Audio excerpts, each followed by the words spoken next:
নবীজি পানি পান করার নিয়ম শিখাইছেন। ঘুম থেকে উঠে রসুলের আদর্শ কি? ঘুম থেকে উঠার পরে পানি পান করো, বাসি মুখে পানি পান করো, খানা খাওয়ার আধা ঘন্টা আগে পানি পান করো। তো নবীর আদর্শ।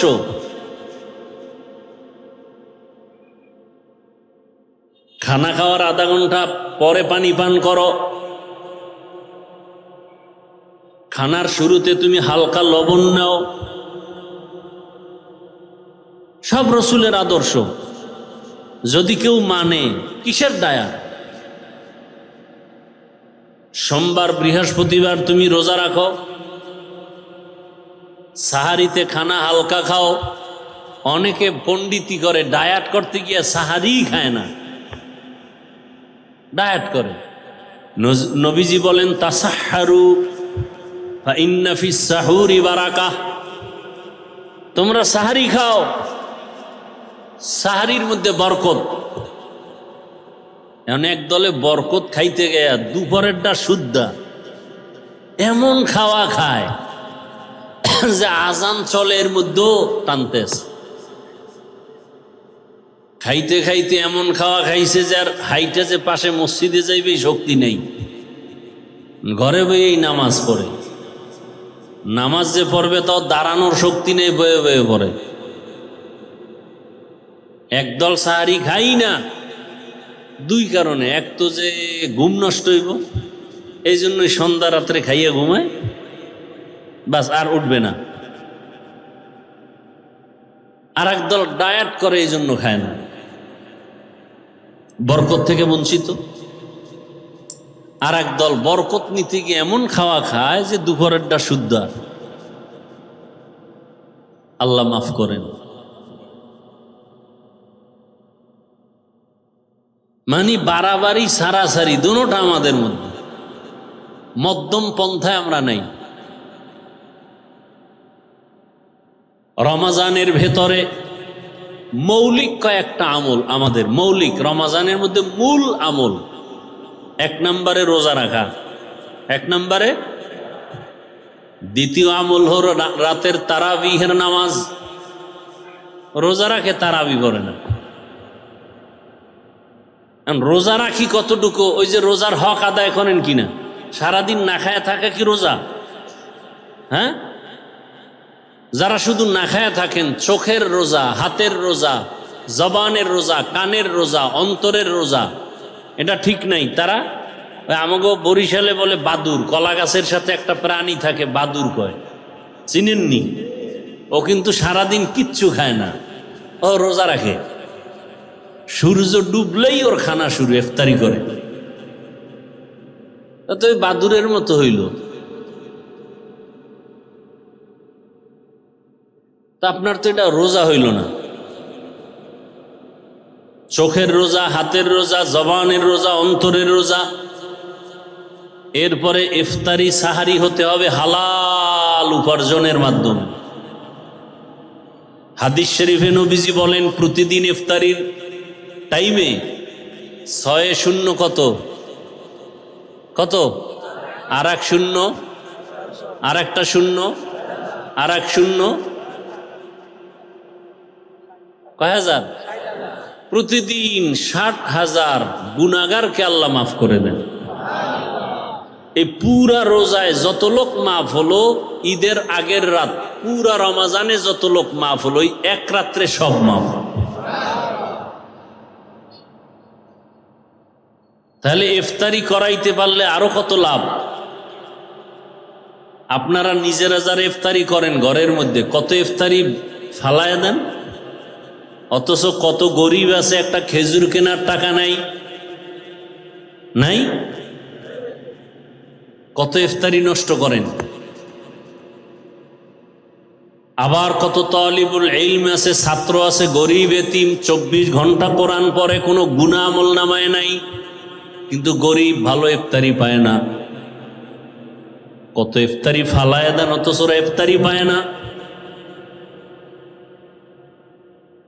আপনারা ইফতারি দেওয়ার জায়গা পান না, অথচ ওরা খায়া দোয়া করবে, ওদের দোয়া কবুল।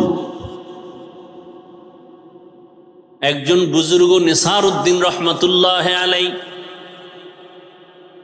হাজার হাজার ছাত্র, ছোট ছোট বাচ্চা কোরআন পড়ে, কোনোদিন সামনে গিয়ে ইমামতি করে না।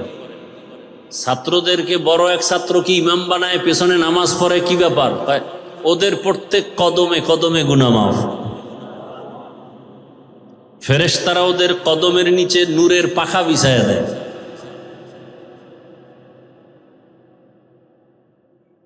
এরকম মাদ্রাসা নাই, অভাব নাই।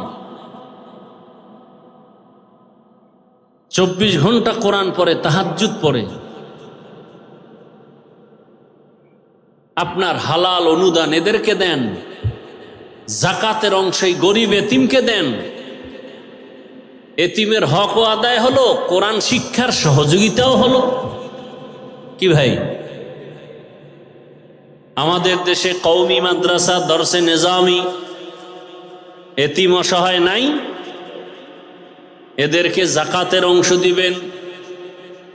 একদিক দা এতিম গরিবের হক আদায় হলো, আবার ইলমে দ্বীনের সহযোগিতাও। কয় দিকের সওয়াব? 2 দিকের সওয়াব। অতএব কেউ যদি বলে কওমি মাদ্রাসার গরিব এতিমদেরকে জাকাত দেওয়া যাবে না, এরা ইসলামের দুশ্মন ছাড়া আর কিছু না। এরা কি ইসলামের দুশ্মন? এরা রসুলের দুশ্মন, এরা কোরআনের দুশ্মন। আল্লাহ হেদায়াত দান করেন, আল্লাহ হেদায়াত দান করেন। বরং যারা কওমি মাদ্রাসায় লেখাপড়া করে, কোরআন পড়ে, হাদিস পড়ে, ক্বালা রাসূলুল্লাহ পড়ে, আলিফ লাম মিম পড়ে, 24 ঘন্টা তেলাওয়াত করে, এতিম গরিব অসহায় এদেরকে জাকাতের অংশ দিলে একদিক দিয়ে হবে এতিম গরিবের হক আদায় করা, অন্য দিক থেকে হবে রসুলের দ্বীন হেফাজতের সহযোগিতা করা। 2 দিকের সহযোগিতা হবে, 2 দিকের হক আদায় হবে। আল্লাহ সবাইকে সহি বুঝ দান করেন। হ্যাঁ, তাহলে তারাবির নামাজ ঢাকা শহরে অনেক জায়গায় আছে 10 দিনে খতম পড়ে, আছে না নেই? তার মানে কি 10 দিন তারাবি চলবে, খতম চলবে, আর বাকি রমজানে তারাবি নেই। কি এক অবস্থা আমাদের! রমজানে বড় আমল রোজা, আরেকটা কি তারাবি। 3 নাম্বার বড় আমল কোরআনের তেলাওয়াত। কোরআনের, যেমন আমাদের বাংলাদেশে যে তারাবি হয়, খতম, কয়দিনে খতম হয় তারাবি? কদরের রাত্রে খতম হয়, তাই তো? স্বাভাবিকভাবে। তাহলে যারা 8 রাকাত পরে শেষ করে দেয়, তারা কি পুরা খতম পায়? স্বাভাবিকভাবে তো 20 রাকাতে চলে খতমের নিয়মটা। তাহলে যদি পুরা 20 রাকাত পড়েন তো একটা খতম তো হয় তারাবির মাধ্যমে। এবং উচিত একা একা কমপক্ষে প্রতিদিন 1 পারা কোরআন পড়লে পুরা রমাজানে একটা খতম হয়ে গেল। আর যদি পারি খতম পড়েন একবার আলহামদুলিল্লাহ, 3 বার কুল হু আল্লাহ। এটা তো উচিত না। রমাজানুল মুবারক, কোরআন নাজিলের মাস। আমার রসুল সাহাবায়ে কেরাম কি পরিমাণ কোরআন তেলাওয়াত করেছেন রমাজানুল মুবারকে। আর কোরআনের সাথে আমাদের সম্পর্ক নেই। রহমতের 10 দিন শেষের দিকে আমরা এখনো চেষ্টা করি একটু কোরআনের সাথে সম্পর্ক। মা বোন সহ সবাইকে আমরা বুঝাই কোরআন তেলাওয়াতের জন্য। নিয়ত করা যায় না? যারা পারি না, কোরআন শিখতে 20 ঘন্টা লাগে। কয় ঘন্টা? প্রতিদিন ফজরের নামাজের পরে অথবা তারাবির পরে 1 ঘন্টা সময় দেন মসজিদে। 20 ঘন্টা করে সময় দেন, 20 দিনে কোরআন শিখে ফেলবেন। এত সহজ পৃথিবীতে আরবি কোরআনের ভাষার মতো সহজ কোনো ভাষা নাই দুনিয়াতে। প্রতিদিন 1 ঘন্টা সময় দেন, 20 রমজানে 20 দিনে 20 ঘন্টায় কোরআন শিখে ফেলবেন। ফজরের নামাজের পরে 1 ঘন্টা, না হয় তারাবির পরে 1 ঘন্টা। কোরআন শিখে ফেলেন। আল্লাহর কোরআনের মতো মজার কোনো ভাষা নেই, সহজ কোনো ভাষা নেই। যখন শিখে ফেলবেন দেখবেন নামাজে আরো মজা, তেলাওয়াতে আরো মজা, অর্থ শিখলে আরো মজা, ব্যাখ্যা শিখতে পারলে আরো মজা। চেষ্টা করেন। এখন মহিলা মাদ্রাসা আছে, মা বোনদেরকেও কোরআনটা শিখায় ফেলেন। আলেমা বড় কিছু বানাতে হবে তা না, অন্তত কোরআনটা শিখায় ফেলেন, তেলাওয়াতটা শিখায় ফেলেন। কোরআন না জানলে নামাজ পড়বেন কি দিয়া? কোরআন তেলাওয়াত। তাহলে দিনে রোজা রাখা, রাতের বেলা তারাবি, আর কি? কোরআন তেলাওয়াত বেশি বেশি। যারা মুখস্থ টুকটাক সূরা পারেন এগুলো পড়েন, আলহামদু সূরা, কুল হু আল্লাহ সূরা, ইন্না আতাইনা, ওয়াল আসরে, এগুলো হাঁটতে চলতে বেশি বেশি পড়েন তেলাওয়াত। আর একটা সুযোগ আছে, নফল আমল, কিন্তু ফজিলত অনেক বেশি, যেটা চাইলেও বাকি 11 মাসে করতে পারবেন না। যদি বলি আপনাকে প্রতিদিন 10,000 20,000 করে টাকা দিব, আপনি প্রতিদিন আমলটা করবেন, চাইলেও পারবেন না। কিন্তু রমাজানে না চাইলেও পারবেন, সেটা তাহাজ্জুদের আমল। সাহারির পুরা টাইম তাহাজ্জুদের টাইম। খাইতে খাইতে পেট ভরে ফেলেন, কিন্তু 2-4 রাকাত তাহাজ্জুদ পড়তে পারেন না, চাইলেই পারেন। তাহাজ্জুদ কত ফজিলতের আমল। আল্লাহর কাছে চাইতে পারেন, আল্লাহ ব্যবসায় সমস্যা, রিজিকে সমস্যা, অসুস্থ রোগী ঘরে, চাকরিতে সমস্যা, যেই টাইমে আল্লাহ আসেন আপনার দোয়া কবুল করার জন্য, আপনি সে সময় দোয়া করেন না, তাহাজ্জুদ পড়েন না, এর থেকে বদনসিব আর কি হতে পারে? রহমতের 10 দিন শেষের দিকে যারা এই কয়েকদিন পারেননি, আজকে থেকে নিয়ত করা যায় ইনশাআল্লাহ, তাহাজ্জুদ পড়ব তো ইনশাআল্লাহ। ঘুম থেকে একটু আগে উঠেন, অজু করে কমপক্ষে 2-4 রাকাত তাহাজ্জুদ পরে কান্নাকাটি করে দোয়া করে এরপরে সাহারি খান, খাইয়া এরপরে রোজা রাখার নিয়ত করে ফেলেন। নিয়ত করা যায় তো ইনশাআল্লাহ। আর রহমতের 10 দিন, মাগফিরাতের 10 দিন, নাজাতের 10 দিন, হাঁটতে চলতে উঠতে বসতে দোয়া পড়বেন। রহমতের 10 দিন ইয়া আরহামার রাহিমিন, এটা পড়বেন। মাগফিরাতের 10 দিন ইস্তিগফার, আস্তাগফিরুল্লাহাল আযীম। নাজাতের 10 দিন আল্লাহুম্মা আজিরনি মিনান নার। আর যদি না পারেন এই তিনোটা মিলাইয়া একটা দোয়া, সবাই পারেন, পড়লেই হবে। রব্বানা আতিনা ফিদ দুনিয়া হাসানাহ ওয়া ফিল আখিরাতি হাসানাহ ওয়া কিনা আযাবান নার। এটা পারেন না? এটা পড়বেন সব সময়। এ কয়েকটা আমল পারবো তো ইনশাআল্লাহ। আর একটা আমল কন্টিনিউ সবাই পারেন, পড়বেন। কমপক্ষে 300 বার ইস্তিগফার, 300 বার দরুদ শরীফের আমল পারবো ইনশাআল্লাহ। সবাই তসবিহ কিনবেন, হাতে নিবেন, এই আমলগুলো করব। আল্লাহ পাক রোজার হক, তারাবির হক, কোরআনের হক আদায় করে রমাজানের এই সাধনা আমাদেরকে করার তৌফিক আল্লাহ দান করুন। দোয়া করব না? সবাই একটু দরুদ শরীফ পড়ে, আল্লাহুম্মা সাল্লি আলা মুহাম্মদ ওয়া আলা আলি মুহাম্মদ কামা সাল্লাইতা আলা ইব্রাহিম ওয়া আলা আলি ইব্রাহিম ইন্নাকা হামিদুম মাজিদ। আল্লাহুম্মা বারিক আলা মুহাম্মদ ওয়া আলা আলি মুহাম্মদ কামা বারাকতা আলা ইব্রাহিম ওয়া আলা আলি ইব্রাহিম ইন্নাকা হামিদুম মাজিদ। মাদ্রাসার জন্য দোয়া, এলাকাবাসীর জন্য দোয়া, আয়োজনকারী, সহযোগিতাকারী সবার জন্য আমিও দোয়া চাই।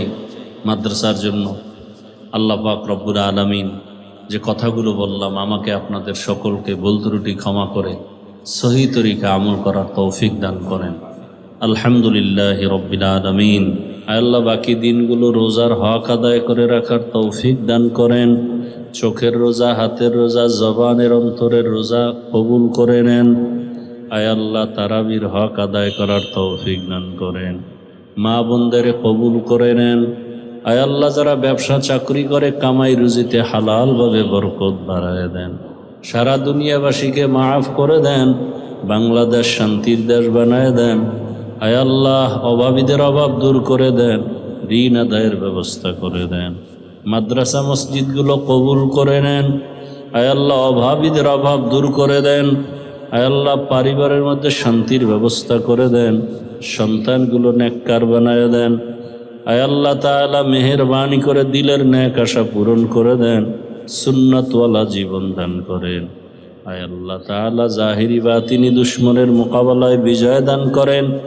আয় আল্লাহ তাআলা উলামা তলাবা উম্মতের অন্তরে ইজ্জত মোহাব্বত বাড়ায় দেন। আয় আল্লাহ হাল পরিবারকে হেফাজত করেন। আয় আল্লাহ ভূমিকম্প ভূমিধস অগ্নিকাণ্ডের বিপর্যয় থেকে হেফাজত করেন আল্লাহ। জান মালাহাল পরিবার হেফাজত করেন আল্লাহ। সুন্নতওয়ালা ইজ্জতের জীবন দান করেন আল্লাহ। আয় আল্লাহ তাকওয়াওয়ালা জীবন দান করেন, গুণমুক্ত জীবন দান করেন। আয় আল্লাহ তাআলা মেহেরবানি করে আপনার গোলাম হিসেবে কবুল করে নেন। বরকতি জিন্দেগি দান করেন আল্লাহ। হালাল রিজিক দান করেন আল্লাহ। ঋণ আদায়ের কুদরতের দ্বারা ব্যবস্থা করে দেন আল্লাহ। আয় আল্লাহ তাআলা দিলের নেক আশা পূরণ করে দেন। আয় আল্লাহ আমাদের মা বাবা মুরব্বীরা যারা দুনিয়ায় নাই জান্নাতের ফয়সালা করে দেন। যারা বেঁচে আছেন হায়াত বাড়ায় দেন। অসুস্থ যারা কুদরতের দ্বারা সুস্থতার নেয়ামত দান করেন। আয় আল্লাহ নবীজির মোহাব্বতে আমাদেরকে কবুল করে নেন। আয় আল্লাহ তাআলা সবার দিলের নেক আশা পূরণ করে দেন। আয় আল্লাহ 5 ওয়াক্ত নামাজি বানায়া দেন। গুনাহের প্রতি ঘৃণা জমায়া দেন। নেক আমলের আগ্রহ বাড়ায়া দেন। আয় আল্লাহ তাআলা দায়েমান সমস্ত আমল করার তৌফিক দান করেন। নবীজির মোহাব্বতে আমাদের দোয়া কবুল করে নেন।